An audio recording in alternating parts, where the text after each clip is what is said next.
மனிதனை எப்படி முதலில் தேவன் உருவாக்கினார்? ஆதியாகமம் 1:27. தேவன் தம்முடைய சாயலாக மனுஷனை சிருஷ்டித்தார். அவனை தேவ சாயலாகவே சிருஷ்டித்தார். ஆணும் பெண்ணுமாக அவர்களை சிருஷ்டித்தார். என்ன சொல்றது? மனிதனை தேவ சாயலாக சிருஷ்டித்தார். அவர்களை ஆணும் பெண்ணுமாக சிருஷ்டித்தார்.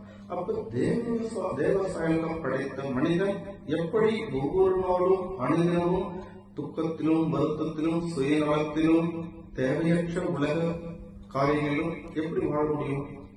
வேற போய் சொல்லாது. அப்ப தன்னுடைய சாயலாக படைத்த மனிதன் ஏதோ ஒன்றை இழந்திருக்கின்றான், எங்கோ தவறு இருக்கின்றான். இதை நாம் கண்டுபிடிக்க வேண்டும். அப்ப இந்த சாயல் என்றால் என்ன? இது தெரிந்தால்தான் நமக்கு அடுத்த கடத்துக்கு நகர முடியும். சாயல் என்றால் எபேசியர் 4:25.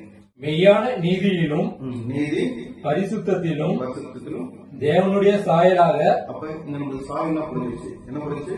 தொடக்கத்துல ஆதியாகமத்துல பார்த்தோம் 1:27 தன்னுடைய சாயலின்படியும் ரூபத்தின்படியும் மனிதனை படைத்தார். அப்படிதானே? அப்படின்னும் பொழுது அப்ப அந்த சாயல் ரூபம் என்னன்னு பார்த்தாக்கா மெய்யான நீதியும் பரிசுத்தமும் மனுஷனுக்குள்ள படைச்சது. சரிங்களா?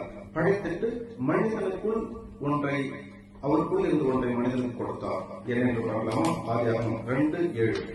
தேவனாகிய கர்த்தர் மனுஷனை பூமியின் மண்ணினாலே உருவாக்கி ஜீவ சுவாசத்தை அவன் நாசியிலே ஊதினார். மனுஷன் ஜீவாத்மாவானான். இங்க என்ன கொடுக்கிறார்? மனுஷனுக்குள்ள மண்ணில இருந்து ஒரு மனிதனை உருவாக்கி அவனுக்கு ஒரு காற்றை ஊதினார். அவன் எப்படியானா ஜீவ ஆத்மாவானான். அப்ப மனிதனை படைக்கும்போது நம்முடைய சாயின்படி படைக்கிறது. அந்த சாயல் என்ன நம்ம பார்க்குறது? ஜீவாத்மா நம்மளுக்கு வருது. சரிங்களா? அப்ப ஜீவாத்மா, அப்ப ஜீவாத்மாவை படைச்சாரு. நம்மளுக்கு இந்த ஆத்மாவை பத்தி தெரியும். இந்த ஜீவனை பத்தின தெளிவு நம்மளுக்கு முதல் வேண்டும். புரியுதுங்களா? அப்ப ஜீவனை பத்தி படிக்கிறேனாக்கா யோவான் 6:63 படிங்க.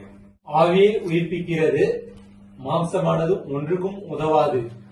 நான் உங்களுக்கு சொல்லுகிற வசனங்கள் ஆவியாயும் ஜீவனாயும் இருக்கிறது.